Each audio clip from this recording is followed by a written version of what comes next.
Peuple d'Afrique, recevez nos salutations comme d'habitude. Les pays de l'AES peuvent avoir un regard sur ce qui se passe entre l'Iran, les États-Unis, Israël et puis les monarchies de Golfe. Pourquoi nous disons cela? Ce monde est interconnecté. Nous avons beaucoup de choses à apprendre de ces conflits. Tout conflit est une occasion pour nous permettre de nous améliorer. Parce que les mêmes qui attaquent l'Iran, certains de leurs tentacules, ils s'attaquent aussi au pays de l'AES. Donc nous avons beaucoup de choses à apprendre de ces côtés. Parce que quand nous prenons l'Iran, qui est en train de résister à combien de pays, l'Iran en superficie, c'est plus d'1,6 million km². Mais ce n'est pas 2 millions. Les pays de l'Est, les 3 pays ont une véritable profondeur stratégique. Nous sommes à plus de 2,7 millions km². Certes, l'Iran est beaucoup plus peuplé. Et les nombres même, la taille même de la population iranienne est en soi une dissuasion. En Afrique, la taille de la population du Nigeria ou de l'Égypte est une dissuasion. Or, les impérialistes ont entrepris des projets obligeant ou en tout cas limitant la natalité au niveau de l'Afrique. Au même moment, chez eux, ils font des cadeaux pour chaque naissance. Qu'est-ce que ce soit chez eux, en Russie, dans beaucoup de pays, on fait tout pour encourager la natalité. Mais en Afrique, avec leur système de planning et surtout avec la pauvreté artificielle qui fait que des gens ont même peur de prendre à charge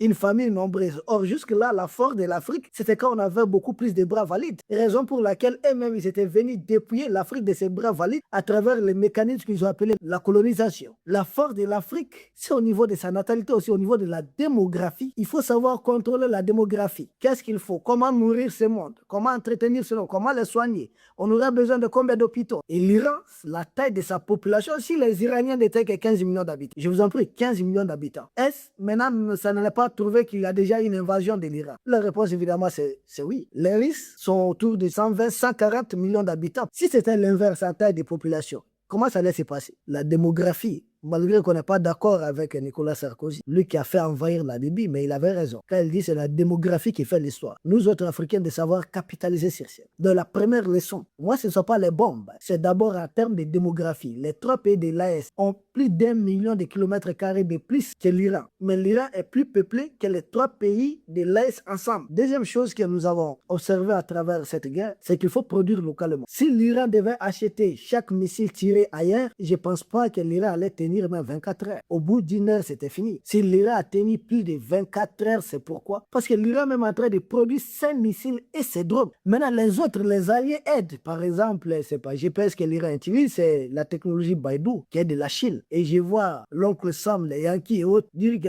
c'est la Russie qui est en train d'aider au niveau des renseignements et autres. Oui, les autres peuvent vous aider. Mais comme on le dit à Bambara, un de mes nawara la Congo, enfant Kakibulu. Aidez-moi à venir à bout et du lion. Il faudrait d'abord tenir le lion par sa tête. Si vous le tenez par la queue, personne ne viendra. Donc, nous, pays de l'Est, il faudrait qu'on produise beaucoup localement. Produire. Nous devons être en mesure de produire au moins 100 drones par jour. Peu importe la portée de ces drones, on peut les transformer en drones kamikazes et autres. Parce que nous aussi, nous avons notre ennemi qui est de l'autre côté. Pour le moment, il est un peu fragilisé. Mais il n'a pas dit son dernier mot. On l'a vu il n'y a pas longtemps. Il a fait attaquer l'aéroport international à Manidjuri de Niamey quand même. Il y a un autre point que moi je retiens de ce qui est en cours. C'est l'unité du peuple iranien. Tant que vous êtes unis de l'intérieur, l'ennemi extérieur ne peut rien. Trump, qu'est-ce qu'il a fait? Il a d'abord appelé les Iraniens à déposer le pouvoir en place. Netanyahou a lancé le même appel, mais ça n'a pas été entendu. Trump est allé jusqu'à vouloir opposer l'armée iranienne du corps des gardiens de la révolution. Là aussi, ça n'a pas fonctionné. L'armée iranienne n'a pas joué à son jeu. Après, qu'est-ce que Trump fait? Il appelle directement, il s'adresse directement maintenant aux gardiens de la révolution et il leur demande de déposer les armes qui vont bénéficier d'une immunité. J'ai dit, il y a quelle constitution qui lie les États-Unis et l'Iran pour que le président des États-Unis puisse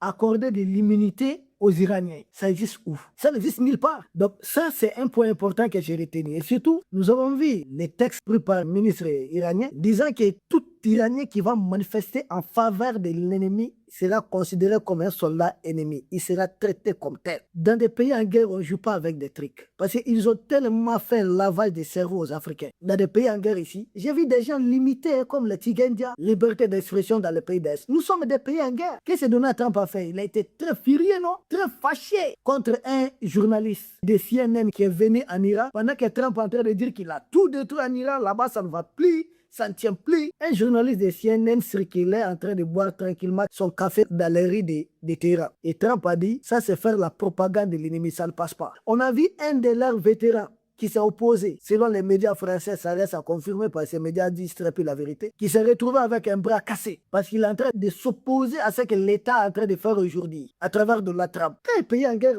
là-bas, ils ont parlé d'une liberté d'expression. Tu peux aller chanter ça là-bas. Chez Zelensky, ils ont fait interdire tous les partis politiques qui sont neutres dans leur guerre contre la Russie. C'est ici en Afrique qu'on envoie des gens façon nous dire il faut permettre à tout le monde, même ceux qui vont faire la propagande de l'ennemi. Attendez. Vous êtes sérieux? Donc, si j'ai retenu quelque chose aussi de cette guerre, c'est ça. Et cette unité nationale, ce n'est pas une simple sensibilisation. Souvent, il faut contraindre certains à cette unité. Parce que si on est fragilisé de l'intérieur, l'ennemi extérieur va venir. Mais qu'est-ce que Trump fait maintenant? Il appelle les Kurdes pour ouvrir un front à l'intérieur. Quand le pays est en guerre, l'unité nationale est obligatoire. Il faut faire front. Première guerre mondiale, 1914-1918, quand la France devait mobiliser, les politiciens français de l'époque se sont réunis et ont dit, maintenant nous mettons de côté notre différend et nous allons aider les pays à se libérer. C'est ce qui s'est passé. Mais chez nous ici, on dit non, les politiciens, opposez-vous à l'armée qui est en train de faire la guerre. Pourtant, les mêmes politiciens avaient le pouvoir, ils ne se sont pas attendus.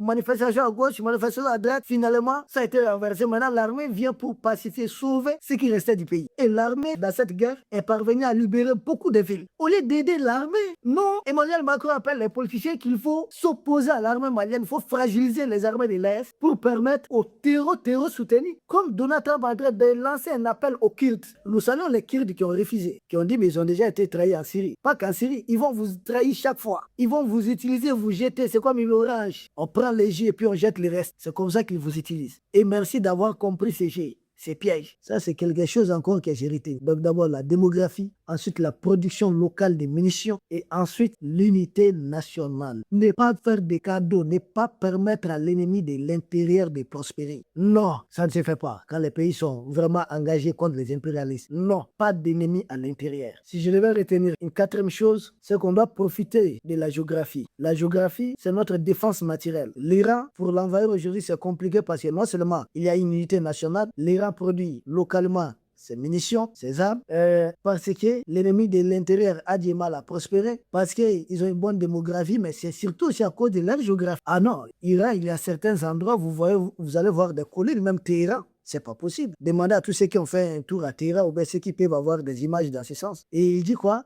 Que s'il finit avec l'Iran, il va aller contre le Cuba. Mais qui lui dit qu'il va finir de sitôt avec l'Iran? C'est la question. Qui lui dit qu'il va finir avec l'Iran avec toute son énergie encore? Qu'il aura la même énergie. Donc la géographie. Parce que l'Iran est parvenu à cacher beaucoup de ses munitions, peut-être sous des montagnes, dans des endroits, je ne sais pas trop. Ces sites nucléaires, on dit, c'est enfui dans les souterrains. Ici aussi, dans l'espace AES, nous avons tellement de collines que nous devons aussi peut-être pouvoir mettre à profit pour nos défenses. L'ennemi, nous avons une profondeur stratégique qui dépasse l'Iran. Mais au niveau de n'importe quelle colline, on peut avoir un système de défense antiaérienne qui peut venir à bout de l'attaque de l'ennemi. Donc la géographie aussi est en soi une défense. Et l'Iran en a suffisamment. Et les pays de l'Est aussi en ont. Et l'Iran essaie de profiter de cela. Mais où se trouvent les avions de l'Iran? Où se trouvent tous ces missiles? Où se trouvent? Vous comprenez? Donc l'Iran a su profiter aussi de sa géographie. Pour l'Afrique, si je dois retenir une cinquième chose, c'est la détermination des militaires iraniens qui ne se plaignent presque de rien. Or, de l'autre côté, on voit presque des gens souvent qui sont en train de fuir. Leur détermination, lancer des missiles, quelles qu'en soient les conditions, jusqu'à abattre des avions de haute technologie. La détermination, des faits stratèges. Parce que pourquoi je parle de la détermination des militaires iraniens? En Afrique, généralement, qu'est-ce que la junte française faisait? Il suffisait d'éliminer un président et puis tout le régime tombe. Or, en Iran, on a vu, l'ayatollah est parti, mais le pouvoir est toujours intact. Or, en Afrique, il suffisait d'éliminer seulement un seul homme et un seul individu. Et puis, tout le régime tombe. L'armée se couche, les institutions se couchent. Quelqu'un vient, puis il remet tout à zéro. C'est comme si tout le pays ne tient qu'à un seul individu. Donc, il faut consolider les systèmes. Qu'ils sachent que même s'ils enlèvent un,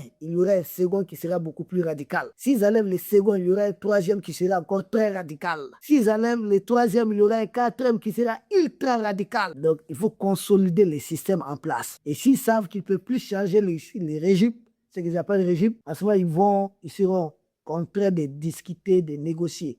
Mais tant qu'ils pensent que changer un seul président, un seul individu peut tout chambouler, ils ne vont pas s'arrêter. Ils ont pris cette habitude. Excusez-nous, on assassine Thomas Sankara, c'est fini, le régime change. On assassine Lumumba, c'est fini, le régime change. On enlève tel, c'est fini, le régime. Non, c'est quoi l'intérêt de nos États? Et c'est ce qu'il faut sauvegarder. Quel qu'en soit, il faut un système pour sauvegarder ça. Pas une question d'individu, un système. En Afrique, il faut d'abord des hommes forts. Les hommes forts doivent mettre en place un système très fort. Et ça, j'ai retenu ça, en tout cas des prouesses des Iraniens. Ils ont en place un système très très fort. Un général éliminé et un autre prend les commandes. Pour l'Afrique, s'il y a une dernière chose peut-être que j'ai retenu, il y a beaucoup de choses. Moi, j'essaie d'être un peu bref. C'est qu'il faut avoir de très bons partenaires. Il faut savoir se coordonner avec des partenaires. Parce que beaucoup s'attendaient. Je vois maintenant de plus en plus les médias impérialistes disent ce sont les Russes qui sont en train de donner les renseignements. Ce sont les Chinois qui aident avec tel satellite. Je dis bon, je vous avais dit c'était très tôt. Les nations n'ont pas les mêmes façons de procéder. Il y a des nations, c'est comme des êtres humains. Il y a des individus qui sont des guélards. Ils vous donnent même 100 francs. Il faut faire, je ne sais pas, une grande communication autour.